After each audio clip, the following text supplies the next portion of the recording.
రాష్ట్రంలో దగ్గర సుమారు చాలా రోజుల నుంచి పర్యటిస్తున్నాం. అన్ని నియోజకవర్గాలు అన్ని చోట్ల తిరుగుతున్నాం. ఎక్కడికి వెళ్ళినా కూటమికే బ్రహ్మరథం పడుతున్నారు.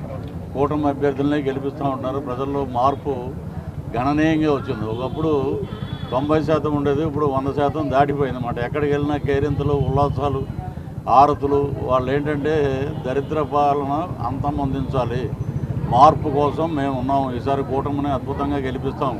జనసేన అభ్యర్థుల్ని, కూటమి అభ్యర్థుల్ని జనసేన బలపరిచిన ఇక్కడ ఒకటి గుర్తుపెట్టుకోవాలి. మనం 21 జనసేన మంది అభ్యర్థులు ఉంటే, 2 పార్లమెంటు సభ్యులు ఉంటే 144 మంది తెలుగుదేశం బీజేపీ కలిసినటువంటి 144 మంది అభ్యర్థులను మనం గెలిపిస్తున్నాం. సో అంత సపోర్ట్ ఉంది. ఈసారి 2024లో అన్నదమ్ముల్లాగా 3 పార్టీలు చక్కగా కలిసిమెలిసి పనిచేస్తున్నారు. సో చిన్న చిన్న సాంకేతికమైన ఇబ్బందులు ఉన్నా వాటిని అన్నిటినీ అధిగమించింది కూటమి. ఈ రోజున ఎక్కడికి వెళ్ళినా బ్రహ్మాండంగా ఉంది. ఏదో Srikakulam clean sweep, Vizianagaram clean sweep, Vizag clean sweep, east వెస్ట్లో 1-2 సీట్లు గెలవమనండి, రాజకీయ సన్యాసం చేస్తాం మేము. అలాగే కృష్ణా, గుంటూరు, నెల్లూరు, ప్రకాశం డిస్ట్రిక్టు, చిత్తూరులో కూడా సగం పోయినసారి వాళ్ళు 10కి 10, 10కి 9, 10కి 10 అనుకుంటా. అలాగా కడప, రాయలసీమలో కూడా గట్టి పోటీ ఇస్తున్నాం. సగానికి సగం పైన వాళ్ళ సీట్లలో కూడా మేము గెలుచుకుంటున్నాం. సో మొత్తం వారు వన్ సైడ్ అయినట్టు రాష్ట్రం మొత్తం కూటమి అయిపోయి ఉంది. సంక్షేమం ఏంటి, అమ్మఒడి అన్నాడు, అమ్మఒడి 15,000 అన్నాడు, 13,000 చేశాడు.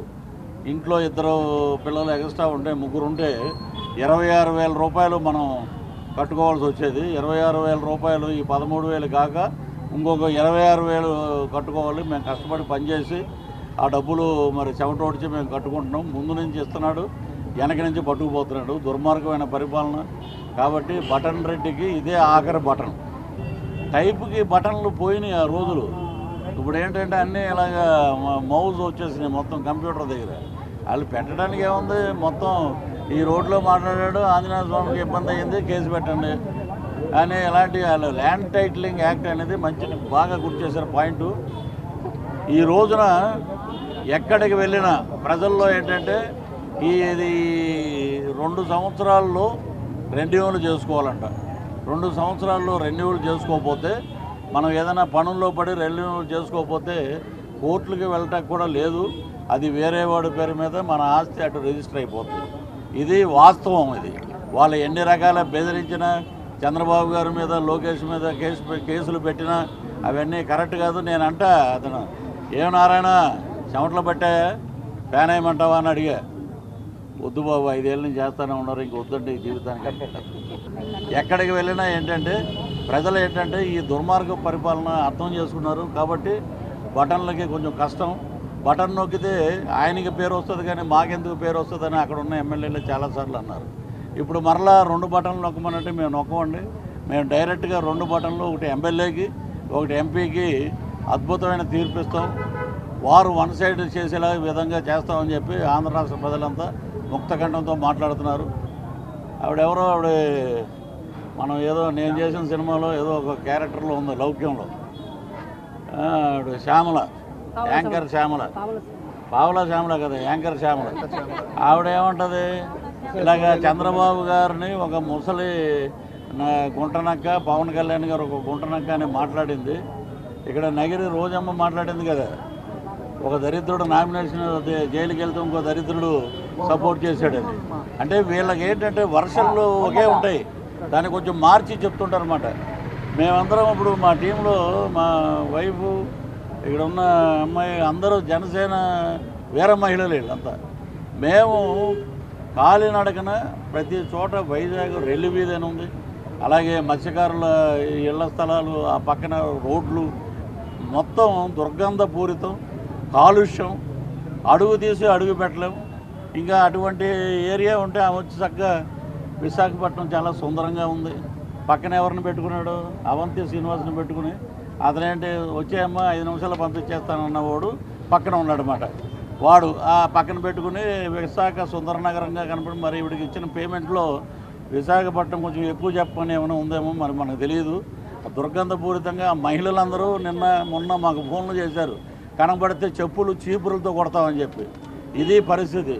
ఇవి కాక మళ్ళీ ఇంకొక ఆయన గౌతమ్ రాజు గారని మా సహనటుడే, ఆయన కూడా వెళ్ళి ఒక కండ వేసుకున్నాడు కర్మజాలంటే. ఇక్కడికి తెలియట్లే, ఇక్కడికి అక్కడ ఏం జరుగుతుందో తెలియదు కదా, ముందు ఒకటి వేస్తారు, అది మరి ఆయన వేసాడో ఎవడేసాడో తెలియదు. ఎవరు కన్నబాబు. మా అనుభవం ఏంటంటే 10 ఏళ్ళు ఉన్నాం కదా కాపురం, మొత్తం టెర్రరిస్టు శిక్షణ శిబిరం అది. కాపురంలో ఉన్నాం కాబట్టి మనకేంటంటే మనం ఫస్ట్ ఒక 5 ఏళ్ళు కాపురం చేసి వద్దులేరా బాబు వీటితోటి పడలేము, ఈ మొగుడితోటి ఎందుకు వచ్చింది మనం పోదాం అనుకునే టైంలో ఇలాగే మీ పోటీ వాళ్ళు ఎవరో ఆ భోజనంలో ఉన్నావు కదన్నా, నెక్స్ట్ సినిమాటోగ్రఫీ నువ్వు అనేటప్పటికి మనం గోవిందరాజ స్వామి అంత గుడి ఎత్తేది అలా కనపడింది మనకి. ఇవన్నీ భ్రమ అంటాడు సునీల్ అంటాడు. పక్కన ఒక అమ్మాయి అనగానే ఆవిడ వచ్చి ఎవరి మీ పక్కన అమ్మాయి అంటే భ్రమే, నీకు కనపట్లేదు, ఇదంతా భ్రమే, బటన్లు కూడా భ్రమే, ఏమి లేదు అక్కడ. మొత్తం 11 లక్షల కోట్లు అప్పులు చేసి ఈ రోజున నువ్వు బటన్లు నొక్కితే ఎవడైనా ఇప్పుడు ఇక్కడ ఉన్న వ్యాపారస్తులు కానీ మా మీడియా మిత్రులు కానీ బటన్లు ఇప్పించి ఒకరోజు ఏమంటే టప నొక్కుతారు. వాళ్ళు ఎందుకు నొక్కరు? అది కొత్తగా మళ్ళీ ఏదో సత్సంగానికి ఇస్తున్నారు. ఆయన ఏంటో ఏమమ్మా ఏంటమ్మా ఏంటి మీరేంటి ఒక విలేకరి సాక్షులు, ఇన్ని వేల కోట్ల ఆస్తులు ఎక్కడి నుంచి వచ్చినాయి మీకు? ఇవి మీరు అడగండి, ప్రతి ఒక్కడు ఎవడొచ్చినా ఏంటమ్మా ఏంటి నీ అహంకారం ఏంటి, నీ ఇదేంటి? ఇవి వెళ్ళిపోయే రోజులు దగ్గరలో ఉన్నాయి. అదే నేను రెడ్డి అయ్యి ఉంటే ఇక్కడ నుంచి కదిలేవాడిని కదా తిరుపతి నుంచి. అది వాళ్ళు చేసే ఇది. ఇప్పుడు సరే పృథ్వీరాజు మాట్లాడాడు ఎక్కడో మాట్లాడాడు అనుకుందాం మనం. సుప్రీంకోర్టు జడ్జి చెప్పాడు నాకు. మరి ఈడు మాట్లాడింది ఏంటి? అరగంటకు వస్తావా, గంటకు వస్తావా? లేకపోతే ఆడంటాడు ఒక దౌర్భాగ్యుడు 3 ఏళ్ళ క్రితం మనకి హిందూపూర్ ఎంపీ వరలక్ష్మి రథం రోజున ఆడవాళ్ళందరినీ ఎవరిని వీడియోలు చూడకుండా యూట్యూబ్ చూడకుండా అని చెప్పి ఆ దరిద్రం అంతా మనం చూసాం. పోర్న్ సెక్స్లో 10 రోజులు 2వ స్థానంలో ఉంది. అది ఇంతకన్నా దౌర్భాగ్యం ఏంటి? ఉపరాష్ట్రపతి ఎన్నికలు జరుగుతుంటే ఓటేయటానికి ముందు 2-3 ఉన్నారు లేడీ ఎంపీలు. ఈయన చూసి ఇలా చూసి వెనక్కి వెళ్ళిపోయారు. మరి ఇలాంటి దౌర్భాగ్యులంతా అక్కడ ఉన్నారు. నెల్లిమర్లలో లోకం మాధవ్ గారి ప్రచారానికి వెళ్తే మత్స్యకారులు పృథ్వీ గారు వచ్చారు. మా మాస్ ఫాలోవర్ మేము, వాళ్ళు మాస్ హీరో సార్ అంటారు నన్ను. చూడంగానే ఒక పెద్ద దండ క్రేన్కి తీసుకొచ్చి ఈ ముఖ్యమంత్రులు వచ్చినప్పుడు పెడతారు, అలాంటి దండ తెచ్చారు వాళ్ళు. పాపం పొద్దున్న 7 గంటలకి 8 గంటలకి మేము ఎక్కడో ఉన్నాం, రాత్రి 7 గంటలకు వెళ్ళాం అక్కడికి. ఎండలో బాగా చిన్న వైర్లేసి కడతారంటే అది టెంపర్ అయ్యి చిన్న అల్యూమినియం వైరు టప్పని ఎగిరి ఇక్కడ తగిలింది. అది మన కర్మ జాలింది. పటంగానే ఒక అంటించేసారు ఒక స్టిక్కరు. ఒక 40 మంది డాక్టర్లు, గుండె మార్పిడి శస్త్రచికిత్స జరిగినప్పుడు ఏ రకంగా ఉంటారు డాక్టర్లు, ఆ రకంగా డాక్టర్లు మొత్తం ఆయన సీఎం గారిని పక్కన పెట్టుకున్నారు. ఇదే నాకు అర్థం అవ్వలేదు. వెల్లంపల్లికి ఏంటంటే బాహుబలి బాణంలాగా ఇక్కడ ఆయనకి ఏదో తగిలితే ఆయనకి అలా తిరిగి వెళ్ళి ఇలా వెళ్ళి ఇక్కడ తగిలిందంట. ఈ సినిమాల్లో కూడా సాధ్యం కాదు అది. 4-5 కాల్ షీట్లు పెట్టాలి. ఇక్కడేసాడు బ్యాండేజ్. మళ్ళీ పొద్దున్న ప్రెస్ మీట్కి వెళ్ళినప్పుడు ఎక్కడేసాడు. అలా ఆవిడకి దిగిపోయి ప్రెస్ వాళ్ళ దగ్గరికి వెళ్ళిపోయి దొరికిపోయావురా నువ్వు అది ఇక్కడేసింది ఇక్కడ ఎలా అయిపోయిందిరా మళ్ళీ పొద్దునకంతా. శ్యాంబాబు క్యారెక్టర్ యాక్ట్ చేశాడు అన్నాడు. నీ కర్మ, నువ్వు ఇరిగేషన్ మినిస్టర్ రా, నువ్వు శ్యాంబాబు గురించి నీకు ఎందుకు, నన్ను ఇమిటేట్ చేశాడు అంటాడు. నిన్ను కూడా ఇమిటేట్ చేస్తే 30 years ఇండస్ట్రీ ఇక్కడ ఇంకేమవ్వాలి చెప్పండి. ఇక్కడ నీ బతుక్కి నీకు అరగంట గంటే సరిపోదు, నిన్ను డ్యాన్సులు కూడా నేను ఇమిటేట్ చేయాలి. రేపొద్దున మా తిరుపతి వాసులు సంక్రాంతి పండుగ పెట్టినప్పుడు భోగి మంటల దగ్గర డ్యాన్స్ చేయటానికి నిన్ను పిలుస్తారు. ఎక్స్ మినిస్టర్ కాబట్టి 1 లక్ష రూపాయలు ఇస్తారు, రెమ్యునరేషన్ 1 లక్ష ఇవ్వండి ఆయన. ఇక అంబటి ఏమన్నాడు, 3 పెళ్ళిళ్ళు 2 చోట్ల ఓడిపోయాడు. ఒరే అంబటి రాంబాబు, ఇప్పుడు అడుగుతున్నాం, మన ఈ ఏరియా తిరుపతి నుంచి అడుగుతున్నాం, నీ అల్లుడే ఏం చెప్పాడు, దగుల్బాజీ ఎదవ, భలే టైటిల్ పెట్టాడు అతను, ఎందుకు పనికిరాని ఎదవ, అలాగే శవాల మీద పేలాలు ఏరుకునే ఎదవ, ఒక లేకి పనులు చేసే ఎదవ, సొంత ఇంట్లోనే ఉంది బ్యాండ్, నువ్వు వచ్చి మళ్ళీ మరి జనసేన అధ్యక్షులు పవన్ కళ్యాణ్ గారిని అనే అర్హత నీకేముంది. అక్కడ వస్తే ముద్రగడ్డ పద్మనాభం గారి అమ్మాయి. ప్రకృతి మారిపోతున్నప్పుడు భగవంతుడు ఏంటంటే ఇవన్నీ సృష్టిస్తూ ఉంటాడు, ఇవన్నీ ఇలా జరుగుతుంటాయి. వీళ్ళకి పేరు మార్చుకుంటానంటాడు ఏంటి నాకు అర్థం కాలేదు. ముద్రగడ్డ రెడ్డి అంట, ఎప్పుడో మార్చాను నేను పేరు.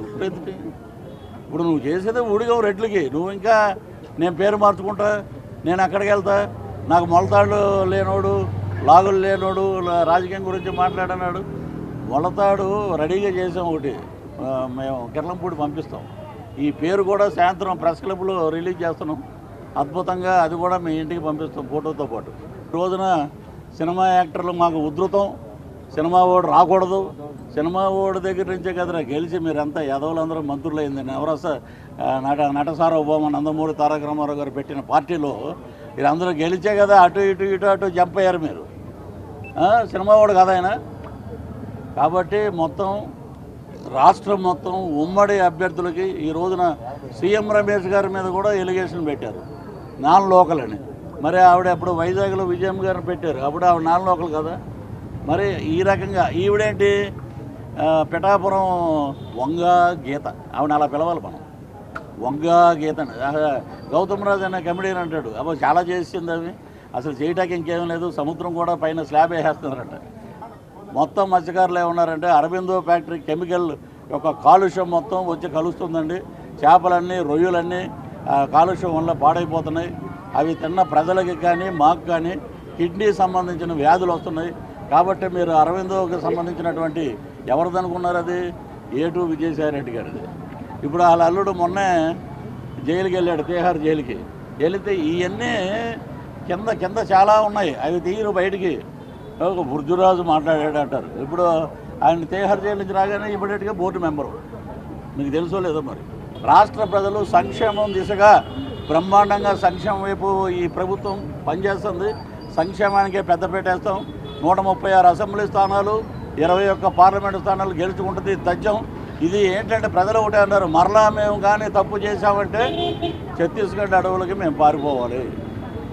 కాబట్టి మీదట ఏమవుతుందంటే దస్తావేజుల మీద ఆయన ఫోటో, రేపు చచ్చిపోయిన సమాధుల మీద కూడా ఆయన ఫోటో ఉంటుంది. మరి ఇంకా ఎంతకన్నా దౌర్భాగ్యం ఎక్కడ లేదు. ఈ అవకాశం వచ్చిన మా మీడియా మిత్రులందరికీ మరొకసారి జై జనసేన.